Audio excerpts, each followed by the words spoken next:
আসসালামু আলাইকুম। আপুরা কেমন আছেন? আলহামদুলিল্লাহ, আমিও ভালো আছি। আমি আপনাদেরকে আজকে কাটিং করে দেখাবো একটা কাটা থ্রি পিস। এটা আমার অর্ডারই। ওপরে এলোমেলো অংশটা ভাঁজ করার পরে সুতা বের হয়ে রয়েছে, ওইটা আমি কেটে ফেললাম। এরপর আমি যার কামিজ তার থেকে মাপ নিলাম পুরাতন জামা থেকে।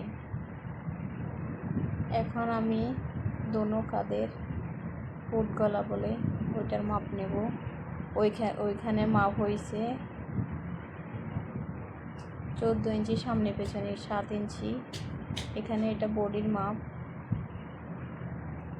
এটা হলো দুই জামার দুই পাশের পাড়ার মাপ, অতএব বগল থেকে যেটা হাইয়ের মাপ বলে। লম্বায় হাই, এটা পেটের মাপ বা কোমরের মাপ বলে। মোট জামার মধ্যে, কামিজের মধ্যে 3টা ধাপ থাকে। চতুর্থ নাম্বার হলো নিচের দিক।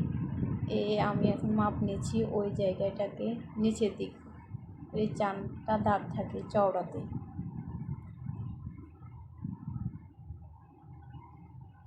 এখন আমি ফুটগলা থেকে একদম নিচ পর্যন্ত লম্বার মাপ নেব। লম্বার মাপ 3 পিসটার আছে 45 ইঞ্চি। কাটা 3 পিসে যেহেতু ওর নিচে এই লম্বা বেশি থাকে না, সেহেতু আমরা যা আছে তা দিয়ে কেটে ফেলি। এখন আমি উপরে ফুটগলা 7 ইঞ্চিতে মাপ দেব। ফুটগলা থেকে নিচে বগলের মাপ দেব 7 ইঞ্চি।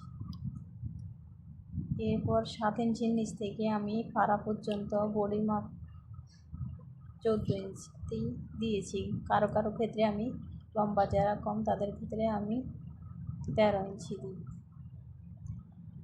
এখন আমি চওড়া দিকগুলো মিলিয়ে নেব দাগগুলো। আমার সামনে কিন্তু খোলা সাইড, সামনে খোলা আমার দিকে খোলা সাইড, আমার সামনের দিকে বন্ধ সাইড। এখন আমি 7 ইঞ্চিতে দাগগুলো মিলিয়ে নেব।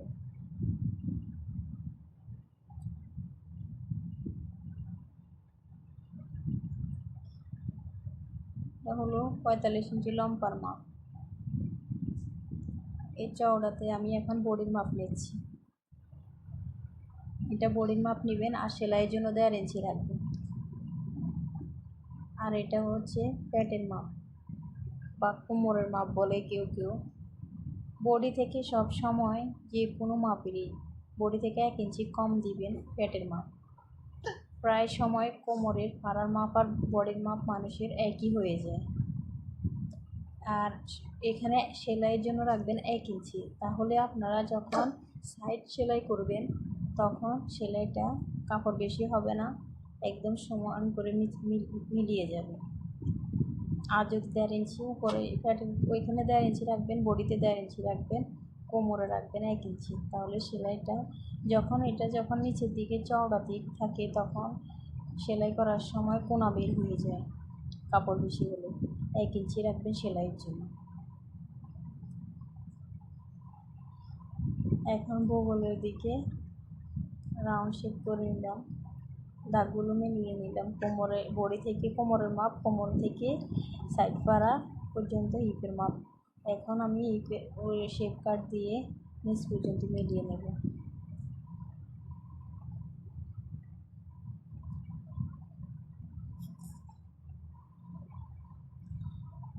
যারা নতুন তারা তো বুঝে না। ফুট গলা যত দিবেন বগলও তত দিবেন, ফুট গলা যত বগলও তত দিবেন, সমস্যা। 7 দিলে 7 40 ইঞ্চির পর থেকে আপনারা আরমোল বগলের মাপ 7 দিবেন। 7 দিলে একদম ঠিক মতো হবে। আর 38 ইঞ্চি 34 ইঞ্চি 6.5 ইঞ্চি আরমোল দিলে হবে। আপনারা শুধু সাধারণভাবে এই 3 পিসটা ভাঁজ করে নেবেন। ভাঁজ করা নেওয়ার পরে বডির মাপটা চওড়া দিকে বসাবেন, পেটের মাপ, কোমরের মাপ, লম্বার মাপ এভাবে বসিয়ে একটা শুধু সেলাই করে নেবেন। আর যারা নতুন সেলাই কাজ শিখতে আগ্রহী তারা প্রথমে নেবেন সেলাই মেশিন। সেলাই মেশিন যদি না থাকে আপনারা হাতে সুই দিয়ে সেলাই করে কখনো সেলাই কাজ শিখতে পারবেন না।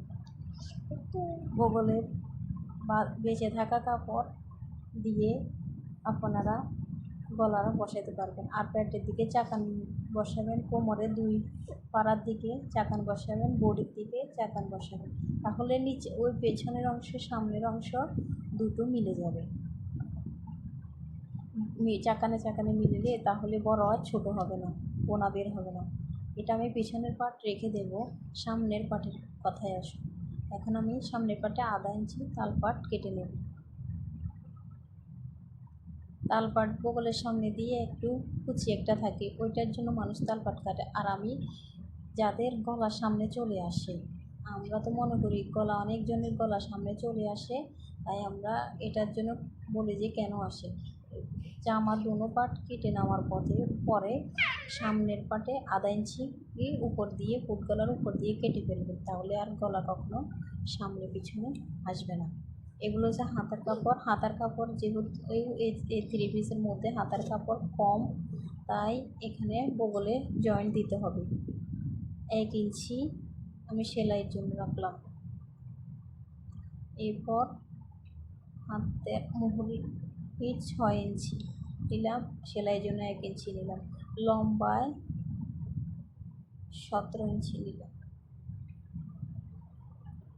লম্বায় যখন হাতার কাপড় লম্বাতে অনেক বেশি, কিন্তু চওড়া নেই, তাই এটা আমি বগলের পাশ দিয়ে জয়েন করে নেব। ভিতরে 1/2 ইঞ্চি দিয়ে এরপরে আমি বগলটা কাটিং করব, তাহলে কাপড়টা হবে। অনেক ক্ষেত্রে কাটা 3 পিসের মধ্যে কাপড় কম থাকে, যেগুলো দামি 3 পিস ওগুলোর মধ্যে কাপড় বেশি থাকে, ওগুলোতে জয়েন্ট লাগে না। যেহেতু 500 টাকা বা 600 টাকা দিয়ে 3 পিস, এখানে 2.5 ইঞ্চিতে একটা দাগ দেব। 2.5 ইঞ্চিতে একটা দাগ দিয়ে উপরে 3 ইঞ্চিতে একটা দাগ দেব। চওড়ার দিকে দেব, দাগটা দিব। দেওয়ার পরে আমরা এখন আরমোলটা কাটিং করব। যেহেতু আমরা বগলের মাপ নিচ্ছি 7 ইঞ্চি, এখানে 2 ইঞ্চি আমরা সেলাইয়ের জন্য রাখবো। 2 ইঞ্চি 1.5 ইঞ্চি রাখবো। এইভাবে 2.5 ইঞ্চির পর থেকে বা 3 ইঞ্চি 2.5 ইঞ্চির পর থেকে এখানে 7 ইঞ্চিতে চওড়াতে যেটাতে দাগ দিয়েছি ওটাতে আমি রাউন্ড করে মিলিয়ে নিই। এরপর শেপ কাট দিয়ে আমি মিলিয়ে নেব। মুহুরির মাপে হাতার মুহুরি আর বগলের শেপটা মেপে নেব। এখন আমি শেপটা দিয়ে দেব। আপনারা সবসময় বগলের কাটার সময় 3 ইঞ্চি দেবেন। উপরে নিচ থেকে একদম 3 ইঞ্চিতে একটা দাগ টেনে ওইখান থেকে চওড়াতে 7 ইঞ্চি দিন। এখন কেটে নেব, হালকা একটু কেটে নেব, হাতাটা নাইলে টান টান করে ধরে থাকবে। এবার এটা 4 পাটে 4 জায়গায় আমরা জয়েন করে মিলিয়ে নেওয়ার পরে সেলাই করা বডি সেলাই করার পরে হাতে জয়েন করে তারপরে লাগিয়ে নেব। এখন আমি আপনাদেরকে কাটিং করে দেখাবো। টিসি বক্রম দিয়ে গলা বসাবো আমি, তাই ওইটা আমি কীভাবে এখানে আমি নিচ থেকে 1 ইঞ্চিতে দাগ টেনে নেব। বক্রমটা আমি চওড়ায় নিয়েছি 7 ইঞ্চি। 7 ইঞ্চিকে 2 ভাগ করেছি, 3.5 ইঞ্চি হয়েছে। এখন আমার গলার মাপ নেব 2.5 ইঞ্চি, উপরেও 2.5 ইঞ্চি দাগ মিলিয়ে নেব। এরপর এখান থেকে কর্নার করে 1 ইঞ্চিতে একটা গোল রাউন্ড করব। এটা আমার পিছনের গলা। লম্বায় দিয়েছি আমি 4.5 ইঞ্চি, চওড়ায় দিয়েছি 2.5 ইঞ্চি। 1/2 ইঞ্চি সেলাইয়ের জন্য চলে যাবে আর 4 ইঞ্চি থাকবে। এখন আমি এটা লম্বা নিয়েছি 7.5 ইঞ্চি। 1 ইঞ্চি এখানে দাগ দিয়েছি নিচের জন্য, আর এখানে লম্বা দিয়েছি এভাবে 1 ইঞ্চি দিয়েছি, আর এখানে 2.5 ইঞ্চি, এখানেও 2.5 ইঞ্চি, উপরেও 2.5 ইঞ্চি দেওয়ার পর আমি দাগ দিয়ে দেব। দাগ দেওয়ার পর লম্বাতে নিয়েছি সামনের গলার জন্য 6 ইঞ্চি, 6.5 ইঞ্চি, আধা ইঞ্চি সেলাইয়ের জন্য চলে যাবে। এবার আমি গোল করে নেব, যেহেতু জামাটাতে গোল গলার ডিজাইন আছে তাই আমি টিসি বক্রমটা গোল গলা কেটে নিলাম, না হলে আমি ডিজাইন গলা দিতাম। এবার আমি সাইডে আমি সেলাইয়ের জন্য এখানে 1 ইঞ্চি 1 ইঞ্চি করে রেখেছি, চারদিকে 1 ইঞ্চি। সামনের গলা 6.5 ইঞ্চি লম্বা, চওড়া হচ্ছে 2.5 ইঞ্চি, আর পেছনের গলা 3.5 ইঞ্চি লম্বা, চওড়া 2.5 ইঞ্চি।